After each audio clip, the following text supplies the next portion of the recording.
اس لیے میں آپ کے بیچ میں چند منٹ بات کرنے کی کوشش کروں گا، اور آپ سے درخواست یہ ہے کہ جو حضرات جس نشست پر بیٹھے ہیں وہ اپنی نشست کو بدل دیں۔ میرا مطلب یہ ہے جو جس طرح بیٹھا ہے صحیح سے ہو کر بیٹھ جائے۔ میں یہ نہیں کہوں گا کہ آپ آگے آگے آ جائیں، نہیں، میں نہیں کہوں گا۔ گرمی کا بھی اثر ہے اور آپ کو جیسی سہولت ہو ویسے بیٹھیں، لیکن بیداری کے ساتھ بیٹھیں۔ اس طرح بیٹھیں، کبھی یہ خیال کریں ہمیں بیٹھنے سے پہلے یہ سوچنا چاہیے کہ آج ہمیں کچھ نیا سننے کے لیے ملنے والا ہے۔ کبھی سوچا ہے ہم نے اتنی ساری تقریرات، بیانات، خطابات ہمارے سامنے علماء کر کے چلے گئے، اور جو بات انہوں نے بتائی ہے اطیعوا اللہ و اطیعوا الرسول، جو انہوں نے کہا ہے منہیات سے رکنا اور جن کاموں کا اللہ نے حکم دیا ہے ان کو کرنا، وہی باتیں دوسرے اکابر ہمارے علماء اکرام بتا کر جا چکے ہیں۔ افسوس کی بات یہ ہے کہ جب معلوم کیا جاتا ہے جلسہ ختم ہونے کو قریب ہوتا ہے، اگر یہ معلوم کر لیا جائے کہ بتاؤ جلسے کے اندر گئے تھے کیا سیکھ کر آئے ہو، تو جواب ایک ہی ہوتا ہے کچھ یاد نہیں ہے۔ اس لیے میں درخواست کروں گا جتنا بھی سیکھو، جتنا بھی سنو، اس سے انشاءاللہ عمل کے اندر لانا ہے۔ یہ محفل دینی محفل ہے۔ میں اپنے مضمون کی طرف جانا چاہتا ہوں، اور جتنا وقت میرے پاس ہے بہت قلیل وقت ہے میرے پاس، لہذا اس مختصر سے وقت کے اندر ہی میں اپنی بات کو، اپنے اصل مقصد کو آپ کے سامنے رکھنا چاہتا ہوں۔ لہذا آپ سے درخواست ہے آپ غور سے سنیں، اور جو سنیں اسے ضبط کر لیں، اسے محفوظ کر لیں۔ یہ تو میں نہیں کہوں گا کہ اگر کوئی دنیا کی مجلس ہوتی، اگر کوئی منداری کھیل دکھانے والا آ جاتا تو یہاں جگہ خالی نہ بچتی، اگر کوئی تماشا دکھانے والا ہوتا تو باہر گھروں کے اندر بھی کوئی بچہ نہ ہوتا، راستوں کے اندر کوئی بڑا نہ ہوتا، بڑے تو بڑے چھوٹا نہ ہوتا، بزرگ بھی ایک دوسرے کے اوپر جھول رہے ہوتے اور ایک دوسرے پر گر رہے ہوتے، ایسا منظر ہوتا، پیر رکھنے کے لیے جگہ خالی نہ ہوتی، اگر کوئی قوالی کا میدان ہوتا، لوگ ایک دوسرے کے اوپر چڑھ رہے ہوتے اور آگے بڑھ کے حصہ لے رہے ہوتے۔ لیکن آج دین کا ماحول ہے، علماء چلے آ رہے ہیں، تو سب سے پہلی جگہ جو دیکھتے ہیں وہ سب سے پیچھے تلاش کرتے ہیں، اور اگر جاتے ہیں تو صرف دعا کے لیے جاتے ہیں۔ یہ ہے مسلمان۔ افسوس ہوتا ہے لئن شکرتم لازیدنکم ولئن کفرتم ان عذابی لشدید۔ میرے پیارو، ہم مسلمان ہیں، یہ ہمیں احساس ہونا چاہیے۔ جس کا احساس مر جاتا ہے اذا فاتک الحیا ففعل ما شئت، جب احساس ہی مر گیا، حیا ہی ختم ہو گئی، تو اب میں سمجھتا ہوں بندہ کسی قابل نہیں رہتا ہے، اب جو چاہتا ہے ویسا کرتا ہے، جانوروں کی طرح زندگی ہوتی ہے۔ احساس کو قائم رکھو، احساس کو برقرار رکھو۔ لئن شکرتم لازیدنکم، اللہ فرماتا ہے اگر میں تمہارے درمیان میں علماء بھیج دوں، اگر میں تمہیں نعمتوں سے آراستہ کر دوں، اگر میں تمہارے اوپر نعمتوں کی بوچھار کر دوں، تو تم ان کی ناشکری کرنے والے نہ بن جانا۔ اگر ناشکری کرو گے وَلَئِن كَفَرْتُمْ إِنَّ عَذَابِي لَشَدِيدٌ، آج تو علماء کی بوچھار ہیکل مدرسے تک بند کروا دیے جائیں گے۔ آج تو مسجدوں کے اندر تم نماز پڑھنے لے جاتے ہو، کل تمہاری مساجدوں کو بند کر دیا جائے گا۔ یاد رکھیں لئن شکرتم لازیدنکم، اگر ہم قدردان بنیں گے تو اللہ تبارک و تعالی ہماری قدر کرنے والا ہوگا۔ عن ابی ہریرہ رضی اللہ تعالی عنہ قال قال رسول اللہ صلی اللہ علیہ وسلم اللہ کے نبی صلی اللہ علیہ وسلم فرماتے ہیں اپنے صحابہ اکرام رضوان اللہ تعالی علیہ مجمعین کو مخاطب کر کے اور کہا مجلس لگی ہوئی ہے، مجلس کے لگے ہونے میں آپ نے کہا کہ کون ہے جو مجھ سے میرے کلمات کو لے گا، کون ہے جو مجھ سے باتوں کو لے گا، کون ہے میں 5 نصیحتیں کرنا چاہتا ہوں، کون ہے جو ان نصاحی کو لینا چاہے گا، ان نصیحتوں کو قبول کرنا چاہے گا۔ تو سب سے پہلے حضرت ابو ہریرہ رضی اللہ تعالیٰ عنہ ہاتھ اٹھا کر کہتے ہیں اے اللہ کے رسول صلی اللہ علیہ وسلم فقلت انا یا رسول اللہ، اے اللہ کے رسول میں لوں گا، میں عمل کروں گا اور سب سے پہلے عمل پیرا ہوں گا، انشاءاللہ جنت میں جانے والا بنوں گا، دارین میں نیک کام کرنے والا بنوں گا۔ سب سے پہلے حضرت ابو ہریرہ رضی اللہ تعالیٰ عنہ اپنا ہاتھ کھڑا کر کے کہتے ہیں فقلت انا یا رسول اللہ، میں سب سے پہلے اس بات کو لینے والا بنوں گا۔ اور کہا تو آپ صلی اللہ علیہ وسلم نے فاتخذ بیدی فعد خمسا، حضور پاک صلی اللہ علیہ وسلم نے ابو ہریرہ کا ہاتھ پکڑا، پکڑنے کے بعد اپنے قریب کر لیا اور قریب کرنے کے بعد حضرت ابو ہریرہ رضی اللہ تعالیٰ عنہ کے سامنے ہاتھ کی مٹھی کھول کر 5 نصائح شمار کی، گن گن کر شمار کی۔ اتق المحارم تکن اعبد الناس، تو پرہیزگار بن جا، ایسی چیزوں سے بچ جا جن کو اللہ تبارک و تعالیٰ نے تجھ پر حرام قرار دیا ہے، تو تو لوگوں میں سب سے زیادہ بزرگ، سب سے زیادہ عبادت گزار بندہ ہوگا۔ پہلی نصیحت ہے، تو انشاءاللہ یاد کرنی ہے نا۔ کون سی نصیحت ہے؟ پہلی نصیحت ہے۔ کیا ہے نصیحت؟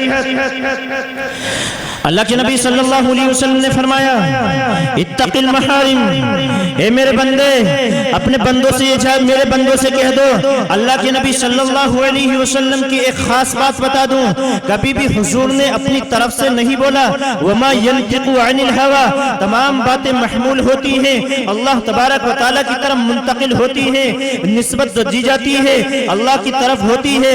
اس لیے حضور نے فرمایا اتق المحارم، اے میرے امتی یاد رکھنا، پرہیزگار بن جانا، بری باتوں سے بچ جانا۔ یعنی فرمایا اگر میرا رب یوں کہتا ہے کہ تو نماز پڑھ، تو زکوٰۃ دے، تو صدقہ دے، اگر اللہ تبارک و تعالیٰ نے فرمایا کہ تو نماز پڑھ تو اب تجھ پر حکم ہے تو نماز کا چھوڑنے والا نہ بن، اگر اللہ نے فرمایا تو صدقہ دے تو تجھ پر حکم ہے تو صدقہ دینے والوں میں سے بن، صدقہ نہ دینے والوں میں سے نہ بن۔ اللہ فرماتا ہے کہ اگر تجھ پر حج فرض ہو گیا ہے تو تو حج کے نہ کرنے کے گناہ سے بچ، لہذا اتق المحارم تکن اعبد الناس، اگر تو سب سے زیادہ پرہیزگار بننا چاہتا ہے تو اللہ تعالیٰ نے جن چیزوں کو تجھ پر حرام کیا ہے ان سے بچنے والا بن جا۔